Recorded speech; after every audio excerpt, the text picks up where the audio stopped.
الحمدللہ رب العالمین الصلاۃ والسلام علی رسولہ الکریم اما بعد فاعوذ باللہ من الشیطان الرجیم بسم اللہ الرحمن الرحیم رب اشرح لی صدری ویسر لی امری واحلل عقدۃ من لسانی یفقہوا قولی رب زدنی علما اللہم انی اسألک علما نافعا وعملا متقبلا اللہم ثبتنا عند الموت بلا الہ الا اللہ اللہم فقہنا فی الدین آمین یا رب العالمین۔ السلام علیکم ورحمۃ اللہ وبرکاتہ۔ اللہ تعالی ہم سب کو صحت اور ایمان کی اچھی حالتوں میں رکھے۔ ہم اسلامیات اختیاری برائے Punjab text book board FA کے نصاب کے باقاعدہ آغاز کے بعد آج کے لیکچر میں سورہ البقرہ آیات 40 تا 48 ما ترجمہ و تشریح پڑھیں گے۔ اس سے پہلے آپ سے یہ کہنا چاہتی ہوں کہ اگر ابھی تک آپ نے چینل سبسکرائب نہیں کیا ہوا تو چینل کو سبسکرائب کر دیں، ساتھ ہی ساتھ بیل آئیکن کو بھی دبا دیں تاکہ آنے والی ہر ویڈیو کا نوٹیفیکیشن سب سے پہلے آپ کو مل جائے۔ آپ اس ویڈیو کو لائک کریں اور اپنے دوستوں کے ساتھ بھی شیئر کریں، بہت شکریہ۔ آج کے لیکچر میں سب سے پہلے اپنی طالبات سے مخاطب ہو کر کہنا چاہتی ہوں جن کو بک تلاش کرنے میں مشکل ہو رہی ہے اور انہوں نے اس حوالے سے میرے ساتھ مشورہ کیا ہے، تو مجھے میسیجز کیے ہیں انہوں نے واٹس ایپ پہ، اور اب میں یہ کہہ رہی ہوں کہ آپ لوگ یہ کریں کہ لیکچر میں جو آپ کو بتایا جا رہا ہوتا ہے یا جو لیکچر آپ کے لیے ڈیلیور کیا جا رہا ہوتا ہے، آپ اسی کو غور سے سنیں۔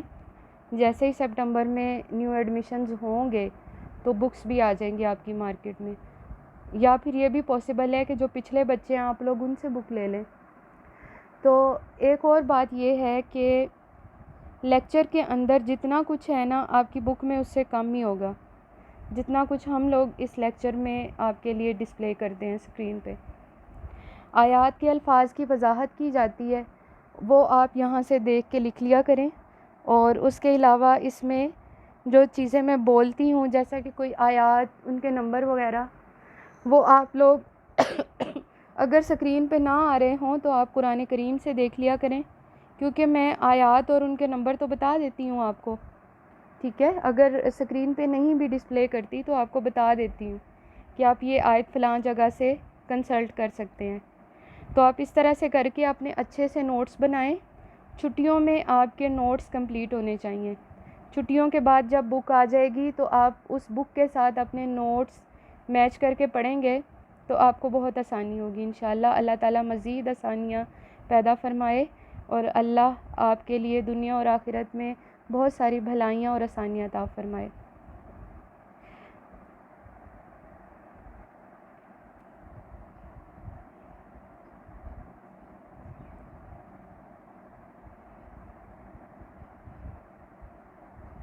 بسم اللہ الرحمن الرحیم۔ شروع اللہ کے نام سے جو بے انتہا مہربان اور نہایت رحم فرمانے والا ہے۔ سورہ فاتحہ میں ہم نے 3 قسم کے انسانوں کے بارے میں پڑھا ہے اور سورہ بقرہ میں ان کی مزید تفصیلات پڑھی۔ پھر ہم نے کیا کیا؟ عقیدہ توحید یعنی جس میں عبادت کا حکم تھا، عقیدہ رسالت، قرآن کے ذریعے نبی کریم صلی اللہ علیہ وآلہ وسلم کی رسالت پر دلائل، پھر وجود باری تعالیٰ پر دلائل، وجود باری تعالیٰ پر دلائل کے بعد ہم نے انسانی زندگی کے زمین پر آغاز سے متعلقہ آیات پڑھیں جن میں حضرت آدم علیہ السلام کی پیدائش کے بعد انہیں علم دیا گیا، اور انہیں علم عطا کرنے کے بعد فرشتوں کے سامنے انہیں پیش کیا گیا، فرشتوں نے انہیں سجدہ کیا، ابلیس نے سجدہ نہ کیا تو وہ ظالموں میں سے ہو گیا۔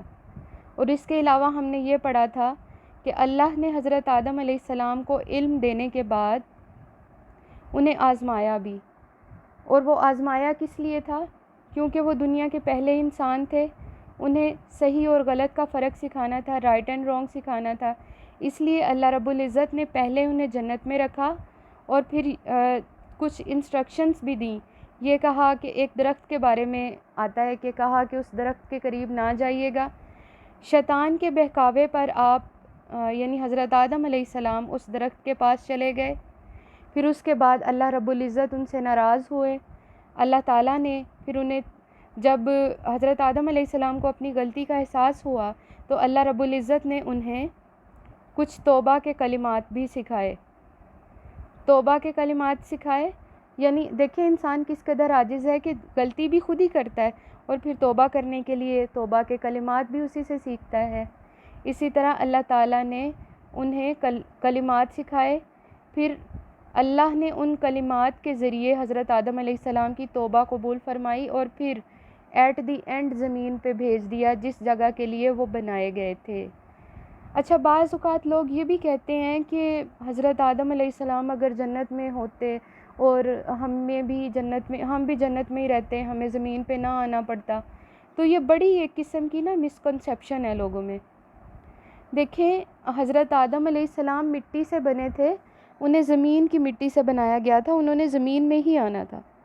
جو انہیں جنت میں رکھا گیا تھا وہ تو جسٹ فار ایگزام، یعنی ان کا ایک امتحان لینا تھا، اور وہ امتحان بھی دراصل امتحان نہیں تھا، اللہ رب العزت کی جانب سے اللہ نے انہیں سکھانا تھا، کیونکہ انہیں علم ابھی دیا گیا تھا. علم کے بعد انہیں صحیح اور غلط کا فرق اس امتحان نے سکھایا، اور یہ بھی اسی امتحان نے سکھایا کہ انسان کو شیطان کس طرح سے بہکاتا ہے.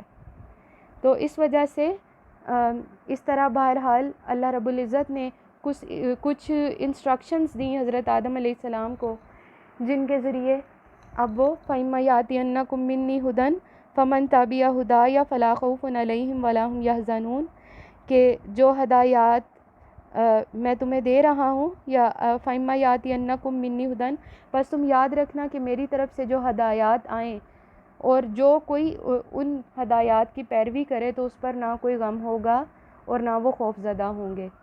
یعنی یہ حضرت آدم علیہ السلام اور اولاد آدم کو سب کے لیے یہ میسیج تھا اللہ تعالیٰ کا، اور ہمارے لیے بھی یہی میسیج ہے. آج کی آیات میں ہم کیا پڑھنے جا رہے ہیں؟ آج کی آیات میں ہم بنی اسرائیل کے بارے میں پڑھیں گے. اور بنی اسرائیل کون تھے؟ یہ آپ کے سامنے لکھا ہوا آ رہا ہے کہ اسرائیل کہتے ہیں، اسرائیل عبرانی زبان کا لفظ ہے، اور اسرائیل عبداللہ، اللہ کے بندے اور عاجز کو کہتے ہیں. ٹھیک ہے. اصطلاحاً اسرائیل سے مراد حضرت یعقوب بن اسحاق بن ابراہیم علیہ السلام ہیں. اب یہ مشکل ہو گئی یہ کیا بولا ہے. حضرت یعقوب علیہ السلام اللہ کے پیغمبر تھے، ٹھیک ہے، ان کا لقب اسرائیل تھا، اور یہ حضرت اسحاق علیہ السلام کے بیٹے تھے. حضرت اسحاق جو کہ حضرت ابراہیم علیہ السلام کے بیٹے تھے. تو گویا حضرت ابراہیم علیہ السلام حضرت یعقوب علیہ السلام کے دادا تھے. اب یہ بات آپ کو سمجھ میں آئی ہوگی. حضرت یعقوب علیہ السلام کا لقب اسرائیل تھا، ان کی اولاد انہی کے لقب سے بنی اسرائیل کہلائی. اور یہاں پہ جو یا بنی اسرائیل کے نام سے انہیں مخاطب کیا جا رہا ہے، یہ بڑی قرآن کریم کا ایک بہت خوبصورت سٹائل ہے ان کے حوالے سے، کہ بہت پیار سے جس طرح مومنوں کو یا ایھا الذین آمنوا کے نام سے مخاطب کیا جاتا ہے، اسی طرح اب ان کو بھی ایک دفعہ راہ راست پر لانے کے لیے اللہ رب العزت پیار سے، محبت سے، بڑی شفقت سے انہیں اے اسرائیل کے اولاد جیسے لاڈ سے پکار رہے ہیں کہ میری اس نعمت کو یاد کرو جو میں نے تمہیں دی تھی. یا بنی اسرائیل اذکروا نعمتی التی انعمت علیکم، اے بنی اسرائیل میری اس نعمت کو یاد کرو جو میں نے تم پر کی تھی. اللہ نے کون سی نعمت دی تھی بنی اسرائیل کو؟ اللہ نے بہت ساری نعمتیں دی تھیں. سورہ مائدہ کی آیت نمبر 20 میں ارشاد باری تعالیٰ ہے وَإِذْ قَالَ مُوسَىٰ لِقَوْمِهِ يَا قَوْمِ، اور جب موسیٰ علیہ السلام نے اپنی قوم سے کہا اے میری قوم، اذکروا نعمت اللہ علیکم، یاد کرو اللہ کی نعمتوں کو جو اس نے تم پر کی ہے، جو اس نے تمہیں عطا فرمائی ہیں. اور وہ نعمتیں کون سی تھی؟ اذ جعل فیکم انبیاء وجعلکم ملوکا، اس نے تم میں انبیاء کرام علیہم السلام مبعوث فرمائے اور تمہیں بادشاہت عطا فرمائی. کون سی بادشاہت؟ اچھا انبیاء کرام تو اللہ نے انہیں دیے عطا فرمائے، لیکن اس کے ساتھ ساتھ انہیں بادشاہت بھی دی تھی. بادشاہت میں جیسے کہ حضرت سلیمان علیہ السلام کی بادشاہت اور حضرت داؤد علیہ السلام کی بادشاہت قابل ذکر ہے۔ وَآتَاكُم مَّا لَمْ يُؤْتِ أَحَدًا مِّنَ الْعَالَمِينَ، اور تمہیں وہ کچھ عطا فرمایا جو تمام جہانوں میں کسی کو بھی عطا نہیں فرمایا گیا۔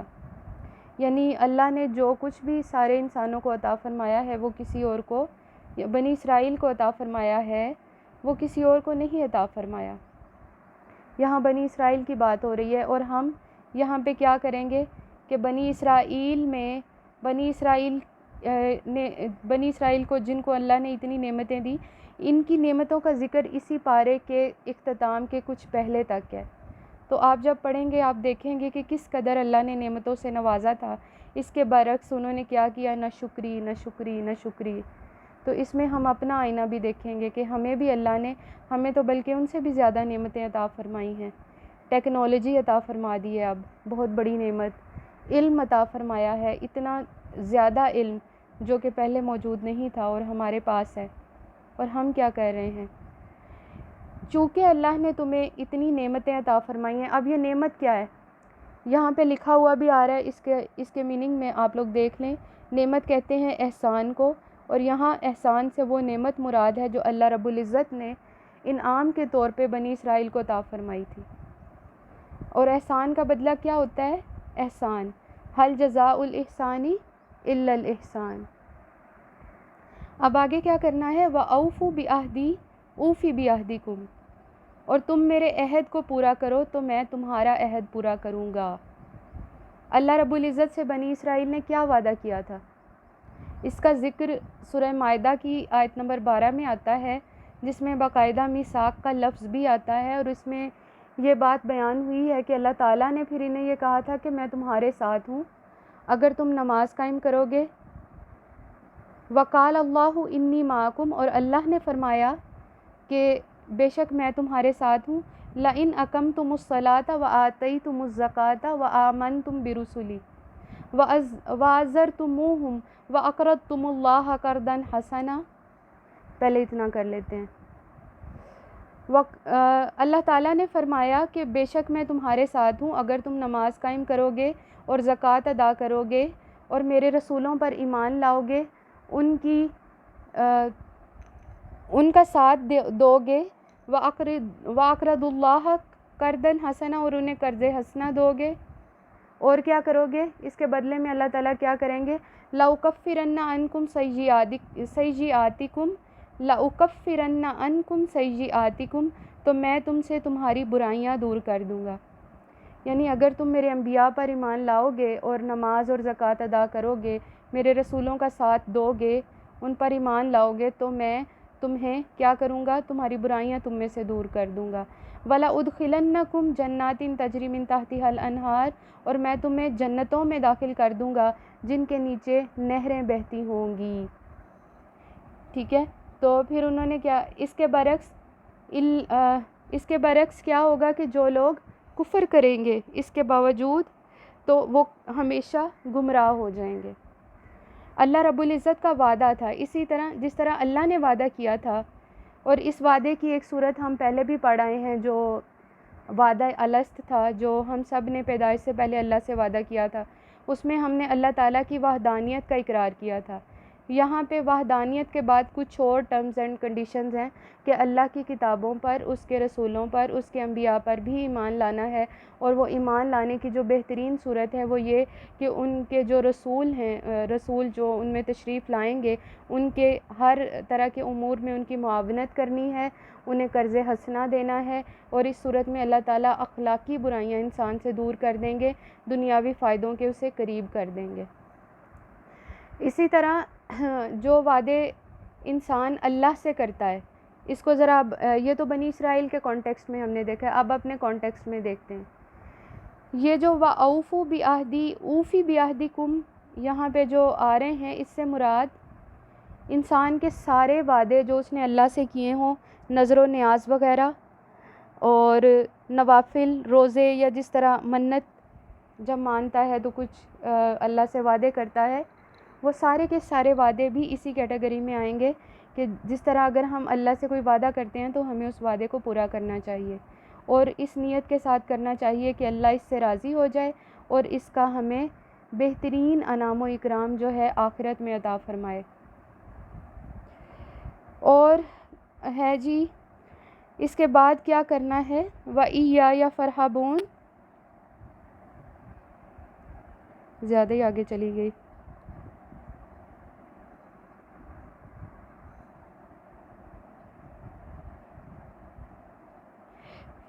فرحبون، اس کی وضاحت آپ کے سامنے آ رہی ہے کہ فرحبون وَإِيَّايَ فَارْهَبُونَ، اور تم خوف کھاؤ یا ڈرو مجھ سے۔ اللہ رب العزت کہہ رہے ہیں کہ یہ جو تمام کام میں نے تمہیں کرنے کے لیے کہے ہیں، ان کی انجام دہی کے معاملے میں تم مجھ سے ڈرو۔ اور یہاں پہ فرحبون کی جو وضاحت آ رہی ہے، اس کے معنی ہے پرہیزگاری کے، بچنے کے، اور اللہ کے خوف اور ڈر کے، ٹھیک ہے۔ اور اس کے علاوہ ہم یہ دیکھتے ہیں کہ جو اگر آپ نعمتوں سے ریلیٹڈ کوئی مزید ایکسپلینیشن لکھنا چاہیں تو آپ یہ والی آیت بھی کوٹ کر سکتے ہیں، سورہ بقرہ کی آیت نمبر 49، یا بنی اسرائیل اذکروا نعمتی التی انعمت علیکم، یہ 47 ہے، یا بنی اسرائیل اذکروا نعمتی التی انعمت علیکم وانی فضلتکم علی العالمین۔ یہ آسان ہے آپ کے لیے۔ اچھا، یہ یہاں پہ نا ایک آپ کے لیے آسانی بھی ہے اور ایک طرح سے کنفیوژن بھی ہے۔ اگر تو آپ لوگ اسے دھیان سے پڑھیں گے اور سمجھ کر اس کی تشریح کریں گے تو آسانی ہی آسانی ہے، ورنہ کنفیوژن ہے، کیونکہ یہ ساری آیات ایک دوسرے کی تشریح بیان کرتی ہیں، تو اس میں ذرا دھیان سے کیجئے گا۔ اب پیچھے تھوڑا سا میں ایک دفعہ کرنے لگی ہوں، یہاں پہ جو بات ہوئی تھی نا کہ ایک منٹ، وَآمِنُوا بِمَا أَنزَلْتُ مُصَدِّقًا وَأَوْفُوا بِعَهْدِي أُوفِ بِعَهْدِكُمْ وَإِيَّايَ فَارْهَبُونَ۔ اچھا، مکمل ہو گیا۔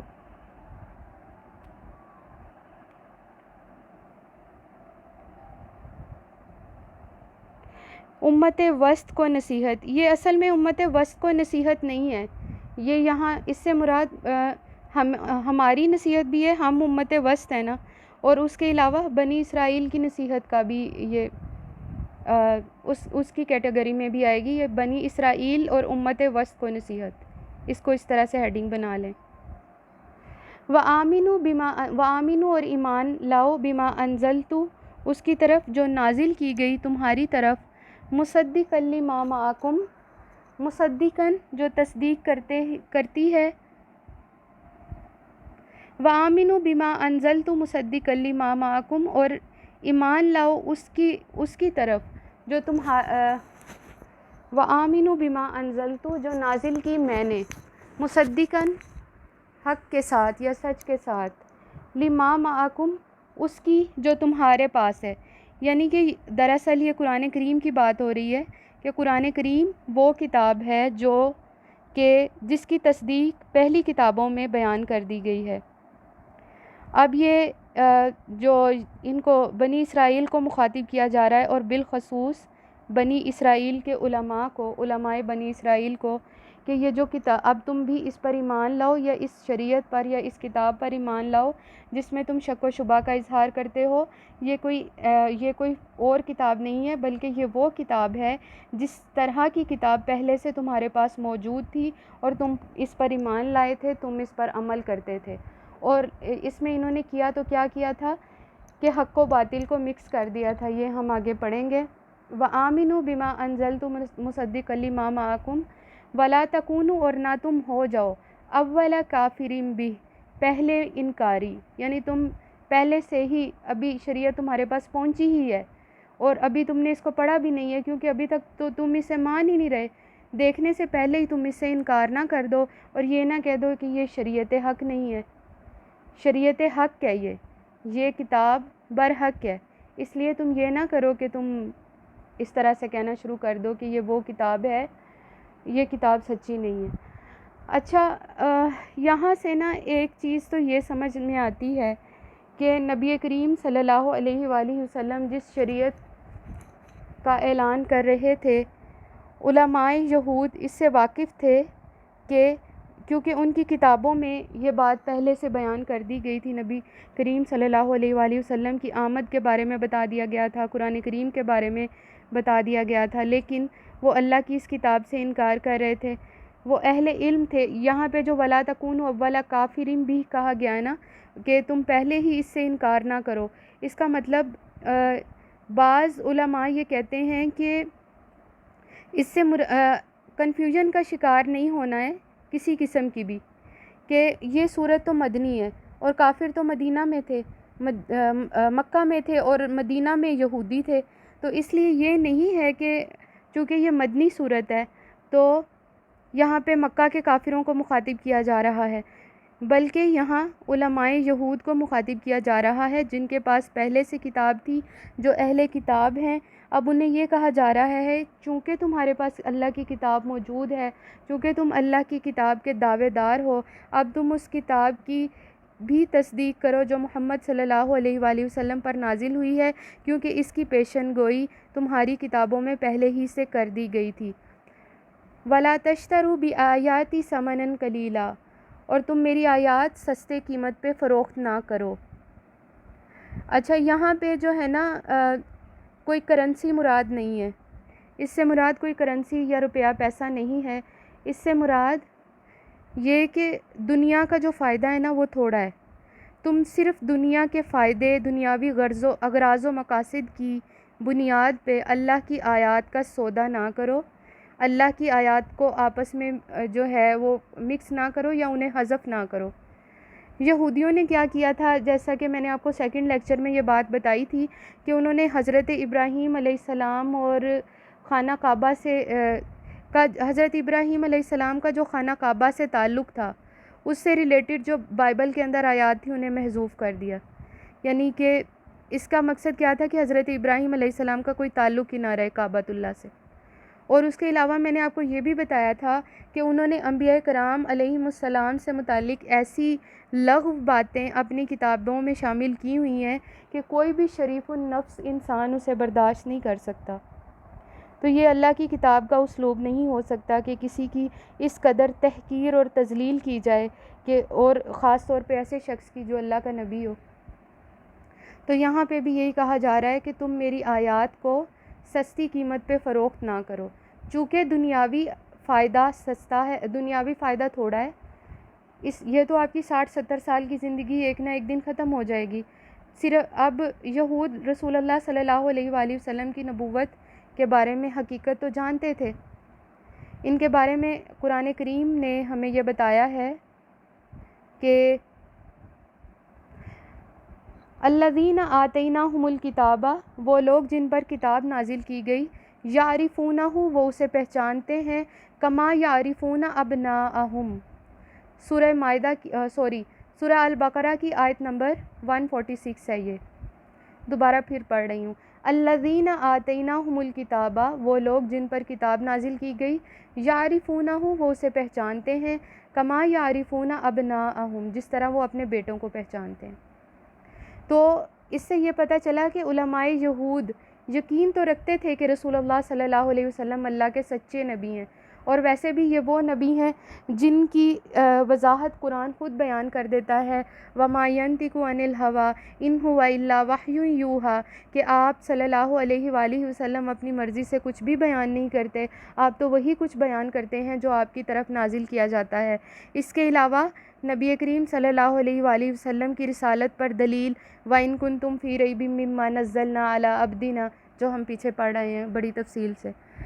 اسی طرح ہمیں یہ پتہ چلا کہ قرآن، اب یہاں پہ قرآن کی بات ہو رہی ہے، نبی پاک صلی اللہ علیہ وآلہ وسلم کی بات نہیں ہو رہی. یہود سے یہ کہا جا رہا ہے کہ تم اس کتاب پہ ایمان لے آؤ جو ہم نے تمہاری طرف نازل کی ہے، اور یہ جو تصدیق کرتی ہے ان کتابوں کی، یعنی جن کی پیشن گوئی تمہاری کتابوں میں پہلے کر دی گئی تھی. اس آیت کا کانٹیکسٹ جو ہے، اور وہ تصدیق اسی طرح سے کی گئی تھی کہ بتایا گیا تھا.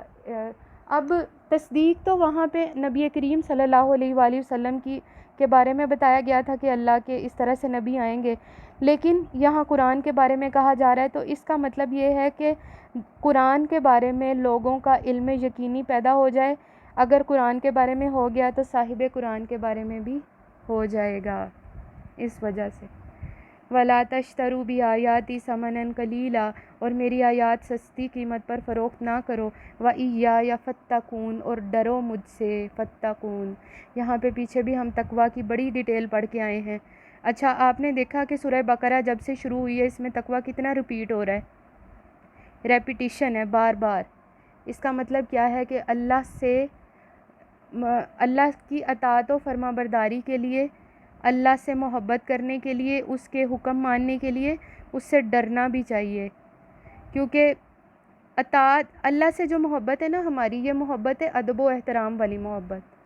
یہ وہ دنیاوی چیزوں سے جو محبت ہوتی ہے ان میں بعض اوقات ادب و احترام نہیں ہوتا، لیکن اللہ کی محبت میں ادب و احترام ملحوظ خاطر رکھا جاتا ہے، اور ادب و احترام میں ہی اطاعت، محبت، یہ دونوں چیزیں آ جاتی ہیں۔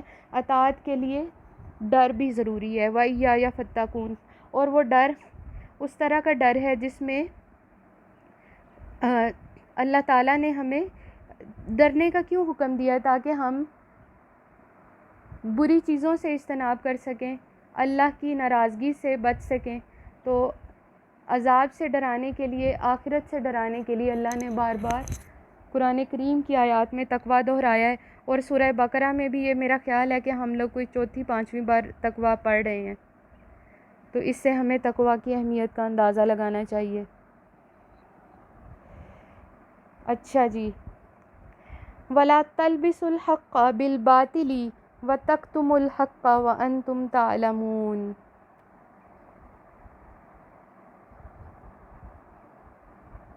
اچھا،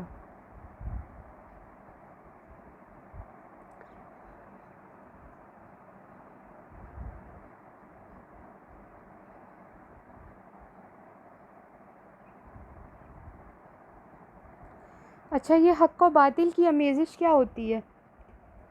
حق و باطل کی پہچان، اس کو جاننے کا علم، کیا صحیح ہے، کیا درست ہے، کیا غلط ہے، اس کی پہچان تو اللہ رب العزت نے ان کو عالم بنایا تھا، انہیں دین کا علم عطا فرمایا تھا، لیکن وہ کیا کرتے تھے؟ اس علم سے بزنس کرنے لگ گئے تھے۔ تو ایسے بزنس کرنے والوں کے لیے کیا تھا؟ ان کا طریقہ کار کیا تھا؟ اہل مکہ، تھوڑا سا یہ کانٹیکسٹ سمجھ لیں، اہل مکہ اپنے مذہبی معاملات کے مسائل حل کرنے کے لیے علماء یہود کے پاس مدینہ تشریف لاتے، علماء یہود کے پاس مدینہ میں آتے۔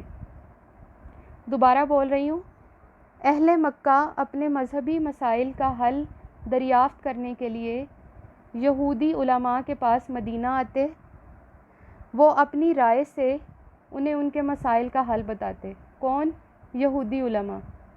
مثال کے طور پہ اگر وہ پوچھتے کہ نبی کریم صلی اللہ علیہ وآلہ وسلم کے بارے میں کہ وہ واقعی اللہ کے نبی ہیں، تو وہ کہتے، کیونکہ انہیں پتہ تو تھا، انہیں اس بات کا علم تھا، تو رات میں بھی پیشن گوئی ہے، اور قرآن بھی ہمیں بتاتا ہے کہ وہ اس چیز کو تسلیم کرتے تھے، مگر دنیاوی بادشاہت کی وجہ سے وہ نبی کریم صلی اللہ علیہ وسلم کی نبوت پر ایمان نہیں لا رہے تھے، کہیں ان کی بادشاہت نہ چھن جائے، تو اسی ڈر سے وہ دوسروں کو بھی گمراہ کرتے تھے، حق و باطل کا فرق نہیں بتاتے تھے، انہیں کنفیوژن میں مبتلا کر دیتے تھے۔ کیسے؟ کسی نے پوچھا کہ نبی کریم صلی اللہ علیہ وسلم اللہ کے نبی ہیں یا نہیں؟ وہ کہتے ہیں ہاں اللہ کے نبی تو ہیں، مگر وہ امیین کے نبی ہیں، مطلب چونکہ وہ خود بھی امی ہیں اس لیے وہ امیین کے نبی ہیں، ہمارے لیے نہیں ہیں وہ۔ اب اگر وہ کہہ دیتے نا کہ وہ واقعی اللہ کے نبی ہیں، تو وہ لوگ جاتے، اسلام قبول کرتے اور نبی کریم صلی اللہ علیہ وسلم کے فالوورز بن جاتے۔ اس طرح جو یہودیوں کے سردار تھے انہیں نقصان ہوتا سب کو، اسی وجہ سے وہ ایسا کرتے تھے۔ تو ان کے لیے یہ آیت مبارکہ نازل ہوئی، وَلَا تَلْبِسُوا الْحَقَّ بِالْبَاطِلِ، اور حق وَلَا تَلْبِسُوا، اور نہ وَلَا تَلْبِسُوا الْحَقَّ بِالْبَاطِلِ، اور حق و باطل کو آپس میں مکس اپ نہ کرو، ان کا آپس میں ملغوبہ نہ بناؤ۔ تلبسو کا مطلب کیا ہے؟ لباس، لاباسا اس کا روٹ ہے، کیا ہے اس کا مطلب؟ ہاں جی، کہ آپس میں ان کو مکس نہ کرو، ان کا آپس میں ملغوبہ نہ بناؤ۔ باطل کو حق کے ساتھ نہ ملاؤ، وَتَكْتُمُ الْحَقَّ، اور یہاں پہ تھا وَلَا تَكْتُمُ الْحَقَّ، اور حق نہ چھپاؤ، وَأَنْتُمْ تَعْلَمُونَ، اور حالانکہ تم جانتے ہو، حالانکہ تمہیں پتہ ہے کہ نبی کریم صلی اللہ علیہ وسلم اللہ کے نبی ہیں، لیکن پھر بھی تم چھپا رہے ہو لوگوں سے، لوگوں کو گمراہ کر رہے ہو، تم ایسا نہ کرو۔ اب یہ آپ دیکھ رہے ہیں کہ بنی اسرائیل کا جب سے ہم نے ٹاپک شروع کیا ہے، اس میں تمام آیات ایک دوسرے کی تشریح بیان کر رہی ہیں۔ آگے ہم دیکھیں گے نماز اور زکوٰۃ ادا کرنے کا حکم۔ اس بارے میں ہم نے پہلے بھی سورہ بقرہ کے آغاز میں پڑھا تھا، وَأَقِیمُوا الصَّلَاةَ، کہ نماز قائم کرو، لیکن وہاں پہ میں نے آپ کو یہ بتایا تھا کہ اس کی کچھ شرائط بتائی تھی، جیسے کہ طہارت، جگہ کا پاک صاف ہونا، لباس درست ہونا جو کہ شریعت کے مطابق ہو، اور آپ کی کوئی مینٹلی ڈسٹریکشن نہ ہونا، کسی قسم کا جس جگہ نماز پڑھی جا رہی ہو وہاں پہ اس جگہ کا شور و غل نہ ہونا، اس جگہ پہ کسی قسم کا شور نہ ہو، اور اس کے علاوہ کیا ہو کہ دل ظاہری طور پہ جس طرح سے ہم نماز میں اللہ کے سامنے کھڑے ہوتے ہیں، ہمارا دل بھی اسی چیز کی گواہی دے رہا ہو، یعنی دل اور زبان کی مطابقت کا ہونا، وہ ہوتا ہے نماز میں خشوع پیدا کرنا۔ خشیت الہی، اللہ کے خوف کو بھی کہتے ہیں، اللہ کے ڈر کو بھی کہتے ہیں۔ یہاں خشوع سے مراد، نماز میں جو خشوع پیدا کرنا ہے، اس سے مراد پوری دلچسپی اور پورے دھیان کے ساتھ اللہ رب العزت کے سامنے سربر سجود ہونا۔ قائم کرنا، اس کے کتنے ارکان ہیں، پہلے ہم یہ بھی دیکھ لیتے ہیں کہ کھڑے ہونا، پھر قیام کرنا، پھر دوبارہ کھڑے ہونا، پھر سجدہ کرنا، پھر بیٹھنا، پھر قعود، تو یہ سارے یہ اس کے جو سٹیپس ہیں نماز کے، یہ بھی اسی میں آئیں گے۔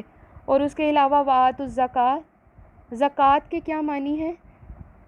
یہ زے کاف یا، اس کا معنی ہوتا ہے پاک کرنا، تزکیہ کرنا، یا دل کی صفائی بھی اس سے مراد ہوتی ہے، اور زکوٰۃ میں چونکہ مال کو پاک صاف کیا جاتا ہے، اس لیے اس سے مراد بھی یہی ہے، ٹھیک ہے۔ اور زکوٰۃ کا کتنا حصہ یہاں اس میں آئے گا؟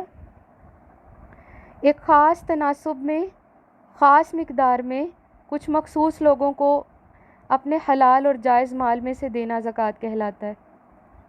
فار ایگزامپل، آپ کے پاس سونا 7.5 تولے موجود ہے، تو اس میں سے کتنا آپ دیں گے؟ 2.5% اللہ کی راہ میں، یعنی سونے کی مقدار آپ کو بتائیے نا کہ 7.5 تولے ہوتی ہے۔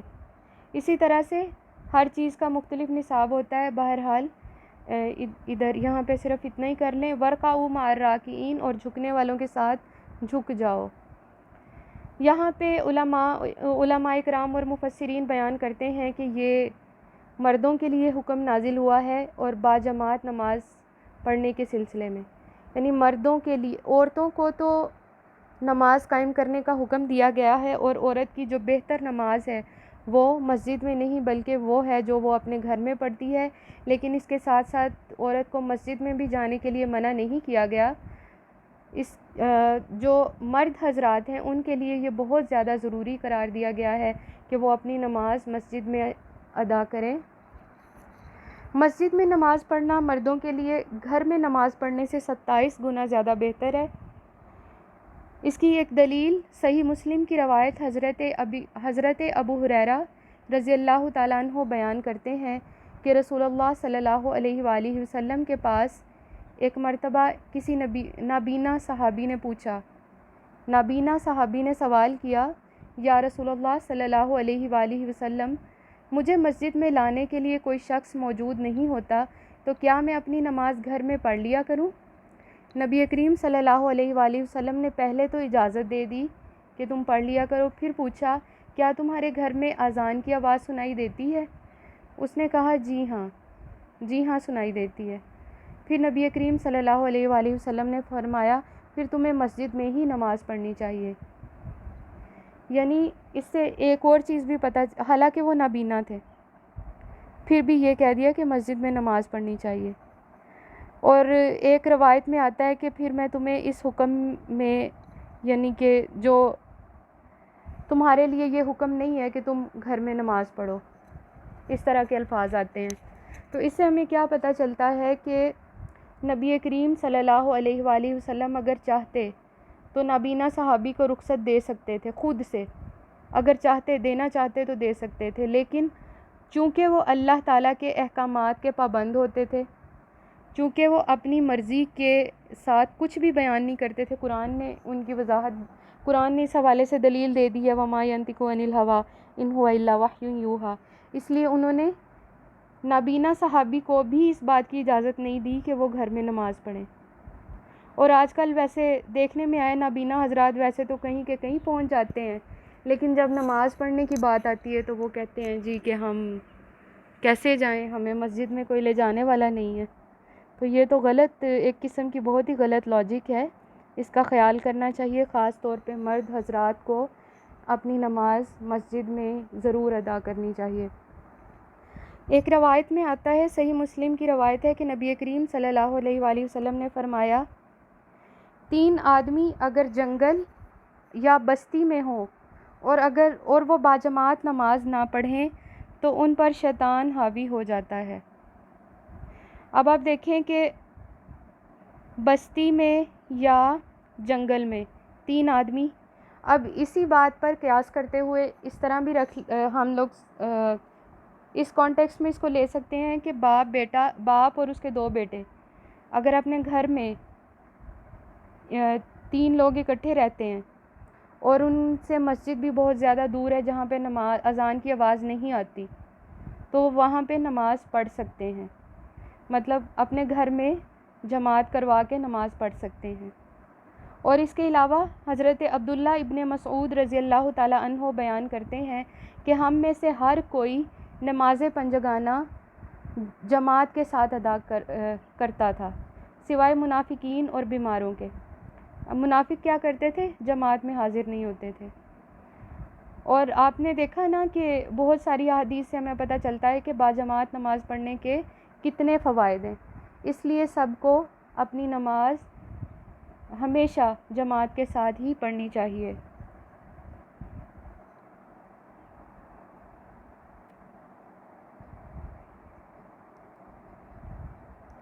أَتَأْمُرُونَ النَّاسَ بِالْبِرِّ وَتَنْسَوْنَ أَنفُسَكُمْ وَأَنْتُمْ تَتْلُونَ الْكِتَابَ أَفَلَا تَعْقِلُونَ.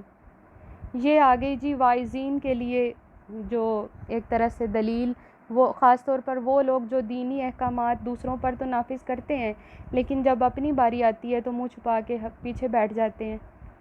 أَتَأْمُرُونَ النَّاسَ، یہ ڈانٹ پٹائی گئی ہے. أَتَأْمُرُونَ النَّاسَ بِالْبِرِّ، کیا تم لوگوں کو نیکی کی طرف بلاتے ہو، وَتَنْسَوْنَ أَنفُسَكُمْ، اور خود کو اس سے مستثنیٰ سمجھتے ہو. أَتَأْمُرُونَ النَّاسَ بِالْبِرِّ، تم لوگوں کو نیکی کی طرف بلاتے ہو، وَتَنْسَوْنَ أَنفُسَكُمْ، اور خود کو اس سے مستثنیٰ سمجھتے ہو. وَأَنْتُمْ تَتْلُونَ الْكِتَابَ، اور حالانکہ تم قرآن کریم کی یا اپنی کتاب کی تلاوت کرتے ہو. أَفَلَا تَعْقِلُونَ، کیا تم عقل نہیں رکھتے؟ یہ پوری آیت مبارکہ جو ہے نا، اس میں ڈانٹ پٹائی گئی ہے یہودی علماء کو بھی اور اس دور کے واعظین کو بھی. ان واعظین کو جو خاص طور پہ اپنی یعنی کہ ہر ایک کو نصیحت کرنے کے لیے بہت تیز ہوتے ہیں، نصیحت کرنے کے معاملے میں بہت تیز ہوتے ہیں، لیکن جب ان کے عمل کی بات آتی ہے تو وہ اس عمل سے پیچھے ہٹ جاتے ہیں. کیسے؟ مثال کے طور پہ یہاں پہ جو حدیث لکھی گئی ہے، حضرت اسامہ بن زید رضی اللہ تعالیٰ عنہ بیان کرتے ہیں کہ میں نے رسول اللہ صلی اللہ علیہ وآلہ وسلم سے سنا ہے کہ رسول اللہ صلی اللہ علیہ وآلہ وسلم نے فرمایا، قیامت کے دن ایک ایسا شخص آئے گا جس کو اوندھے منہ جہنم میں پھینک دیا جائے گا، پھر اس کی آنتیں اور اس کا اوج الگ ہو جائے گا اور وہ اس کے گرد چکی کی طرح اس کے گرد چکر کاٹنے لگ جائے گا. یعنی کہ جس طرح چکی ہوتی ہے نا جس پہ یہ کرتے ہیں آٹا وغیرہ پیستے ہیں، اس کو گول گول گھمانے کے لیے بعض اوقات اس کے ارد گرد گھومتے ہیں لوگ. چکی کی طرح نہیں، اس کو گول گول گھماتے ہیں اسی طریقے سے نا. یہ وائز جو ہوگا، جو دکھاوے کے لیے نصیحت کرتا ہوگا اور خود اس پر عمل نہ کرتا ہوگا، تو اس کی نصیحت کی وجہ سے اس کا یہ انجام ہوگا. اور میں دوبارہ حدیث پڑھتی ہوں. حضرت اسامہ بن زید رضی اللہ تعالیٰ عنہ بیان کرتے ہیں کہ رسول اللہ صلی اللہ علیہ وآلہ وسلم نے فرمایا کہ قیامت کے دن ایک ایسا شخص آئے گا جس کو اوندے منہ جہنم میں پھینک دیا جائے گا اور اس کی آنتیں، اس کا اوج الگ ہو جائے گا. پھر وہ چکی کی طرح اس کے گرد چکر لگائے گا. تمام اہل جہنم اس سے پوچھیں گے کہ تم تو واعظ و نصیحت کرتے تھے، ہمیں نصیحت کرتے تھے، تو پھر تمہارا یہ حال کیوں ہو گیا؟ تو وہ اس کے جواب کے طور پہ یہ کہے گا کہ ہاں، میں خود تم کو تو نصیحت کرتا تھا لیکن خود اس پر عمل نہیں کرتا تھا، اس وجہ سے میرا یہ حال ہوا ہے. اب دیکھ لیں کہ اگر ماں باپ اپنے بچوں کو کہتے ہیں کہ نماز پڑھو، خود نماز نہیں پڑھتے، تو وہ نماز، اس نماز کا انہیں کیا فائدہ ان کے پڑھانے کا؟ کل ایک لڑکی مجھے ملی، ویسے وہ ماشاءاللہ بہت اسکالر ہے، بہت اچھا، اس نے قرآن کریم کی تفسیر وغیرہ بھی پڑھی ہوئی ہے، سب کچھ اس نے پڑھا ہوا ہے. اس کے باوجود وہ مجھے کہتی کہ میں نماز نہیں پڑھتی، پتہ نہیں میری روٹین ہی نہیں بنتی. دیکھیں، وہ نماز، ایک تو یہ نماز کی روٹین بنانے سے بنتی ہے. اللہ کا قرب حاصل کرنا ہمارے لیے بہت ضروری ہے، اس بات کو سمجھ جائیں اس سے پہلے کہ توبہ کے دروازے ہمارے لیے بند ہو جائیں. توبہ کے دروازے اس وقت تک کھلے ہیں جب تک ملک الموت ہمارے پاس دستک نہیں دے گا، لیکن اس کے بعد توبہ کے دروازے بند ہو جائیں گے. بہرحال یہاں پہ اس کی جو ہے، اس سے ریلیٹڈ سورہ حجرات کی آیت بھی لکھ سکتے ہیں. یا ایھا الذین آمنوا قوا انفسکم واہلکم نارا وقودھا الناس والحجارہ. ٹھیک ہے، یا ایھا الذین آمنوا، اے لوگو، اے ایمان والو. یا ایھا الذین آمنوا، اے ایمان والو. قوا انفسکم واہلکم، تم خود بھی بچو اور اپنے گھر والوں کو بھی بچاؤ. نارن، اس گھر سے، اس آگ سے. نارم وقودھا الناس والحجارہ، اس آگ سے جس کا ایندھن انسان اور پتھر ہیں. ٹھیک ہے، تو اس سے یہ کہا گیا ہے کہ جو نصیحت جو اسلام ہمارے لیے مقرر کر چکا ہے، یا جو ایڈوائس ہمیں دے چکا ہے، جو ساری ایڈوائسز ہمیں دے چکا ہے، وہ صرف دوسروں کو دینے کے لیے ہی نہیں ہے، بلکہ پہلے ہم نے خود عمل کرنا ہے اور پھر دوسروں کو عمل کروانا ہے. ایک صحیح مسلم کی حدیث کا مفہوم یہ ہے کہ نیکی یہ ہے، یا صدقہ، نیکی یہ ہے کہ پہلے تو خود اس پہ عمل کرے اور پھر دوسروں کو اس کا صدقہ دے. یہ حدیث مجھے ایگزیکٹ پوری تو یاد نہیں ہے، لیکن اس کا ایک تھوڑا حصہ میں نے آپ کو بتا دیا ہے کہ نیکی اصل یہ ہے کہ پہلے تو خود اس پر عمل کرے اور پھر اس کا صدقہ لوگوں کو دے.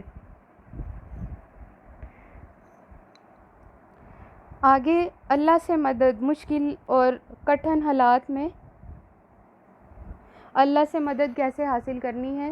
وَاسْتَعِینُوا بِالصَّبْرِ وَالصَّلَاةِ، اور اللہ سے مدد حاصل کرو صبر اور نماز کے ذریعے.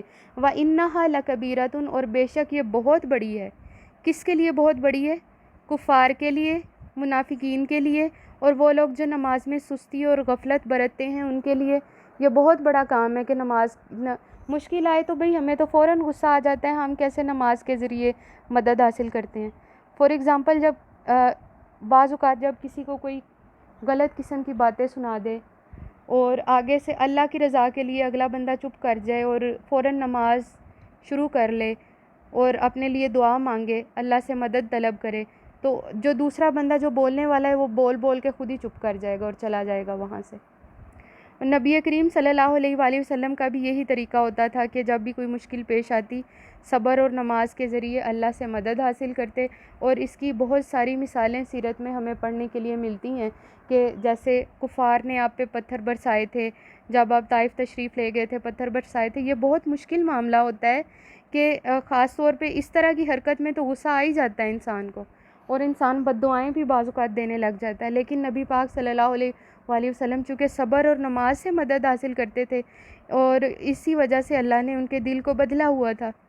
وَإِنَّهَا لَكَبِیرَةٌ، اور بے شک یہ بہت بڑی ہے، إِلَّا عَلَى الْخَاشِعِينَ، مگر سوائے خشوع اختیار کرنے والوں کے، وہ لوگ جو پورے خشوع کے ساتھ، پوری اللہ کے خوف کے ساتھ، اللہ کی رضامندی حاصل کرنے کے لیے جو نماز پڑھتے ہیں، ان کے لیے نماز بالکل بھی مشکل نہیں ہوتی، ان کے لیے نماز بہت آسان ہوتی ہے۔ لیکن اس کے برعکس وہ لوگ جو نماز پڑھنا مشکل سمجھتے ہیں، ان کے لیے نماز مشکل ہوتی ہے۔ اس کی اگزامپل آپ اس طرح بھی لے سکتے ہیں نا کہ جیسے آپ نے جو کام پہلی بار کرنا ہے، آپ کو وہ مشکل ہی لگے گا، لیکن جب آپ پرفیکٹ ہو جائیں گے وہ کام کرنے کے لیے، بار بار آپ کرتے رہیں گے تو آپ وہ کام کرتے رہتے ہیں، اس میں آپ کو کسی قسم کی کوئی مشکل نہیں ہوتی۔ اس کے بعد ہے جی الذین ہیں، اچھا، خالق سے ملاقات، اللہ رب العزت، یہ جو صبر کرتے ہیں نا، انہیں بس اللہ سے ملاقات کرنے کا شوق ہوتا ہے۔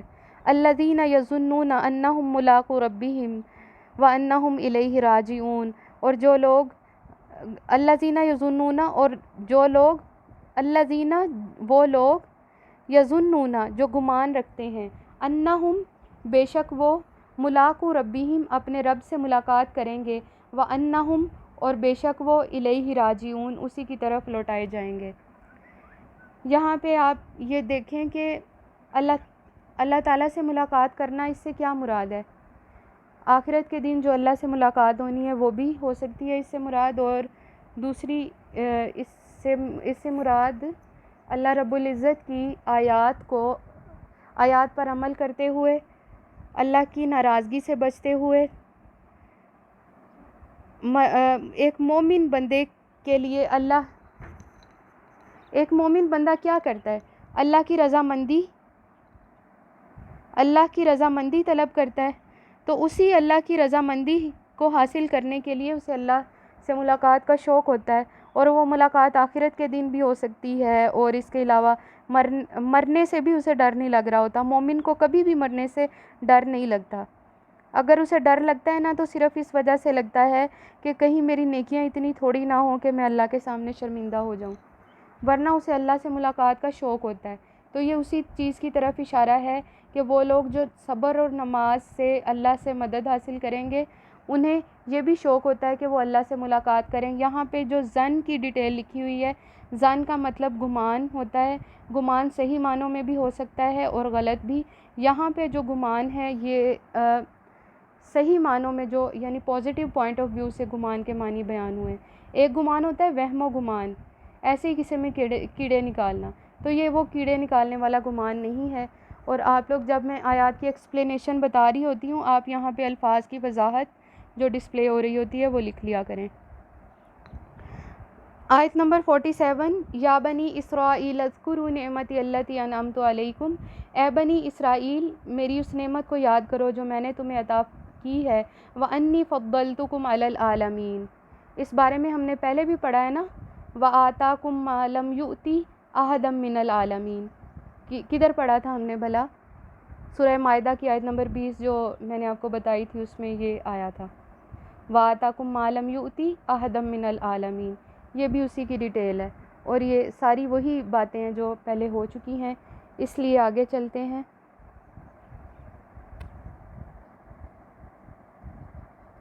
روز جزا کا بیان، واتقوا یوما لا تجزی نفس عن نفس شیئا، واتقوا، اور ڈرو، واتقوا یوما لا تجزی نفس عن نفس، اور ڈرو اس دن سے جب کوئی بھی کسی کے کام نہ آئے گا، کوئی نفس کسی نفس کے کام نہ آئے گا۔ یہاں پہ بھی لوگوں کی بہت بڑی مسکنسیپشن ہے، فلاں ہمیں بخشوا لے گا، کسی نے حفظ کر لیا ہے تو وہ جو ہے بخشوا لے گا، یا کسی نے قرآن ویسے تفسیر سے پڑھ لیا، اس کو بھی کہنے لگ جاتے ہیں مولوی بھی ہمیں بخشوا لے گا، ہمیں کوئی بھی بخشوا لے گا۔ بہرحال اس چیز کی ڈیٹیل میں نہیں جانا چاہتی کیونکہ اختلافات ہو جاتے ہیں، لیکن یہاں پہ صرف اتنا سمجھ لیں کہ قرآن یہ کہہ رہا ہے، باقی جو ساری تعویلات ہیں نا وہ انسانوں کی بتائی ہوئی ہیں، انسانوں کی بیان ہوئی ہیں، لیکن قرآن یہ کہہ رہا ہے واتقوا یوما لا تجزی نفس عن نفس، کہ وہ ڈرو اس دن سے جب کوئی نفس کسی نفس کے کام نہ آئے گا، نفس عن نفس شیئا، ولا یقبل منہا شفاعت ولا یقبل منہا، اور کسی کی شفاعت کسی کے لیے قبول نہ کی جائے گی، چاہے ہمارے بڑے بوڑھے رو رو کے، ہماری فیملیز کے، ہمارے دوستوں میں سے نیک و اقارب رو رو کے ہی اللہ کے سامنے گزارش کیوں نہ کر لیں کہ اللہ ہمارے فلاں بندے کو بخش دے، پھر بھی ان کی سفارش قبول نہ کی جائے گی، کیونکہ یہ آ رہا ہے نا ولا یقبل منہا شفاعت ولا یقبل منہا عدل ولا هم ینصرون، اور نہ ہی واتقوا یوما لا تجزی نفس عن نفس شیئا ولا یقبل منہا شفاعت ولا یؤخذ منہا عدل ولا هم ینصرون، اور نہ ہی اس کے لیے کوئی روپیہ پیسہ یا مددگار کام آئیں گے، ولا هم ینصرون، اور نہ ہی مددگار، یعنی کہ اگر کوئی فوج بلا لے اور وہ فوج مل کے کسی ایک بندے کو چھڑوا لے، یہ بھی نہیں ہوگا۔ وہاں پہ عدل و انصاف کے تقاضے ہوں گے، عدل و انصاف سے نامہ اعمال تولے جائیں گے، جزا اور سزا کا فیصلہ ہوگا۔ تو اب یہاں تک جتنی آیات ہم نے پڑھی، ان میں ہم نے کیا سیکھا کہ جس طرح بنی اسرائیل کو اللہ تعالیٰ نے بہت ساری نعمتیں عطا فرمائی تھیں، اس سے بھی زیادہ اللہ تعالیٰ نے اب ہمیں عطا فرما دی ہیں، ہمیں ٹیکنالوجی عطا فرما دی ہے، ہمیں دنیا کی بے شمار آسائشیں عطا فرما دی ہیں، ہمیں علم عطا فرما دیا ہے، انہیں بھی عطا فرمایا تھا لیکن انہوں نے ناقدری کی تھی، پھر بعض اوقات وہ اللہ کے عذاب کے مستحق بھی ٹھہرے تھے۔ اور یہ ہمارے ساتھ بھی کیا ہو رہا ہے، اور ہم کیوں بچے ہوئے ہیں ابھی تک؟ اللہ تعالیٰ ہماری رسی کو دراز کیوں کری جا رہا ہے؟ ان چیزوں کے بارے میں ہم نے سوچنا ہے۔ آج کے لیے صرف اتنا ہی، انشاءاللہ اگلی آیات ہم اگلے لیکچر میں پڑھیں گے۔ گفتگو میں اگر مجھ سے کوئی غلطی ہوئی ہو تو اللہ کی بارگاہ میں توبہ کرتی ہوں۔ وآخر دعوانا ان الحمد للہ رب العالمین۔ سبحانک اللہم وبحمدک، اشہد ان لا الہ الا انت، استغفرک واتوب الیک۔ والسلام علیکم ورحمۃ اللہ وبرکاتہ۔